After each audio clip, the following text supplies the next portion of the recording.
Now, I realize that the two of us aren't the most qualified people that are going to be on this stage today, yet somehow we were lucky enough to get the platform. And why were we lucky enough to get this platform? It's because TEDx talks don't differentiate between a 50-year-old doctor or an 18-year-old student. What matters is the matter. And that's the beauty of TEDx. It allows people from all walks of life this opportunity to spread ideas. And ideas eventually leads to a spark, a curiosity spark. It leads to change, which... Leads to what? Are you serious? Leads to what? Change. That's the theme of this entire TEDx. Okay, cool. Okay, cool. You didn't know? I didn't know anything. I was just asked to come here and talk about whatever. Same old Ray. Say that again? Same old Ray. And what's the topic for today? Change. Okay, the topic is change, but still same old Ray, same old Aditya, and same old audience. What I'm trying to say is that contrary to popular belief, change does not exist. You can't really believe that, come on. Look, see, circumstances change. We experience different variations of the same things. So circumstances change, but people don't. It's that dust thing, man. You know what I'm saying? That dust thing? What dust thing? Oh, dust thou art and unto dust shalt thou return. That's out of context, man. No, man.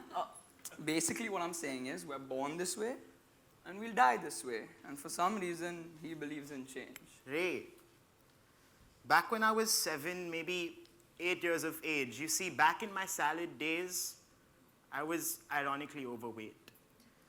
Stuffed my face with Kit Kats, but I couldn't catch a break. And I hated breaks in school because obese guys hardly mattered to football games or basketball games, so I spent my days in canteen chatter, and while my sisters thought I was cute and these lies had me flattered, the more I tried those butter-battered fries, the fatter got my thighs. I cried at nights hoping that tomorrow will bring change, but as I changed my shirt in front of the mirror, all the pain came back my way. So I weighed out all my options to get rid of all that weight. I claimed to wait for the right time, but see, that seemed like way too late. But my mom said she believed in me, and that's all she had to say because the next day was amazing. That phase seems a bit crazy, a little hazy, how I finally got off my lazy, asked my mom to take me to the doctor, and to no one's surprise, he docked me for my size. Said I was in immediate need for mediation, got me a diet plan, a trainer, no room for deviation, but what none of us realized was I was a victim to food addiction.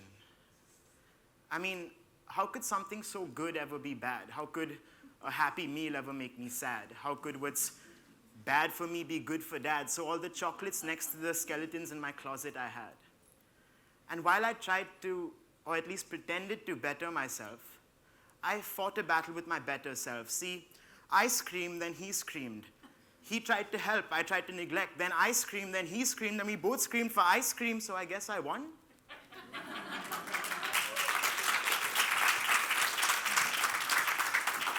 Or did I lose? I was confused. And what came soon after didn't help. This thing known as puberty, rather the rebranded version of hell.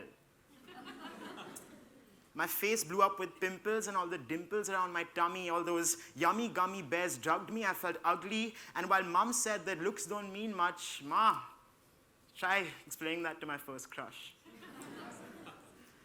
So on a new journey I embarked. Who knew that a girl running through my head would make me want to go running through a park? But every rep, every crunch, every minute I spent on the field matched with the figure of her in her Louboutin high heels, worked in amalgamation, or rather salvation to heal. Her name was rap music, modern day poetry, and she spoke to me. So I listened to her. And I told her all my problems. Years flew by and I grew older. Persona became confident. I grew more bolder. And she still stood by to mold a hopeful young man that stands before you today. From being a shy young boy, I believe in change.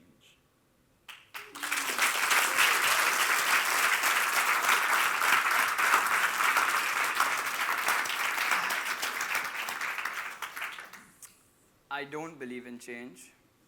It's been a while since I contemplated the fact that we're domesticated animals, we just have a different cage. Age does not bring wisdom. The longer we live, the longer our minds have been imprisoned by the system.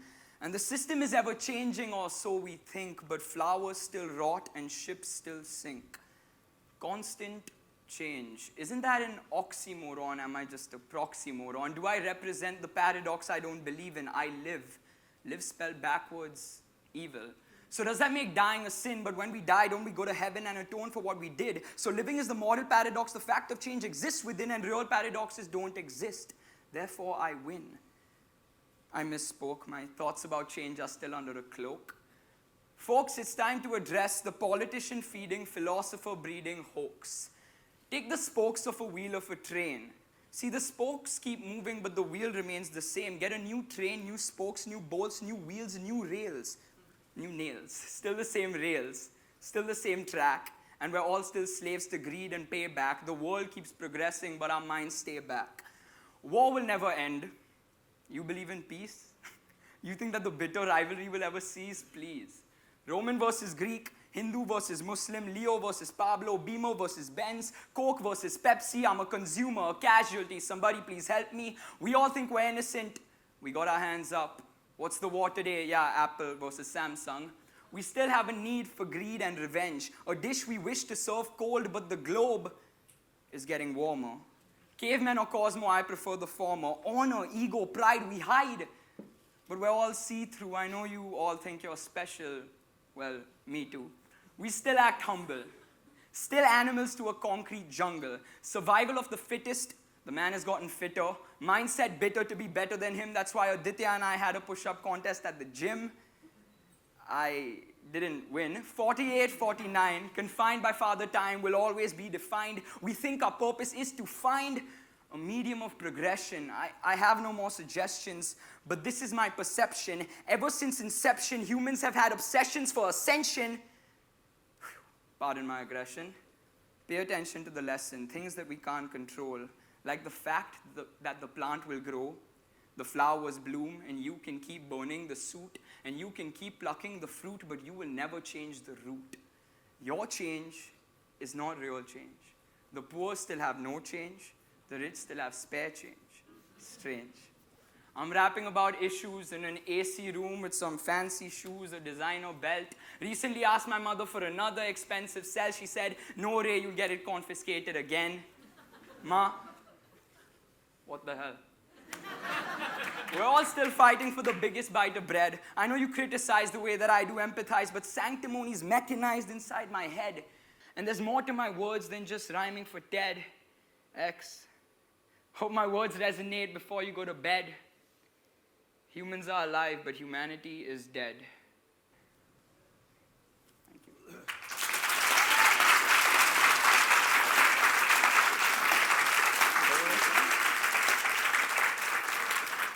I get what you said, but don't you think we're on the brink of something great? What is it now, Lodha? I can't wait. Science, art, technology, all the people that follow me on platforms that didn't exist until 5 years ago, so they can see pictures of me on vacation. See, Apple versus Samsung leads to changes in innovation.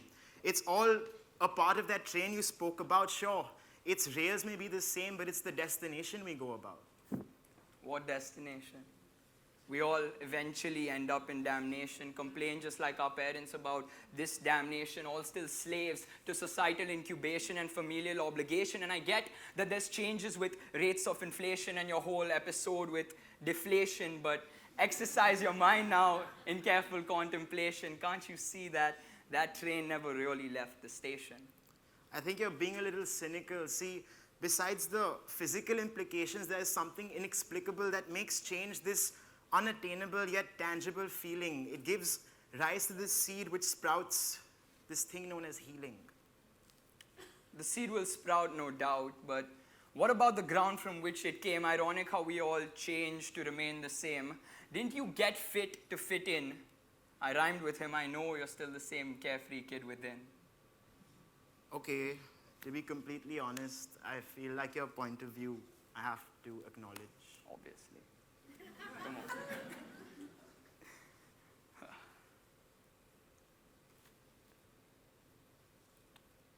Okay. You know what? I'm glad you finally came around. I'm glad you changed your point of view.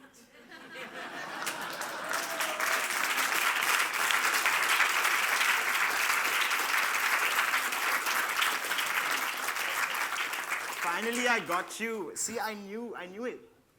It's not your fault. You see, you're just that same odd kid you were taught to be. And he thought he had gotten me.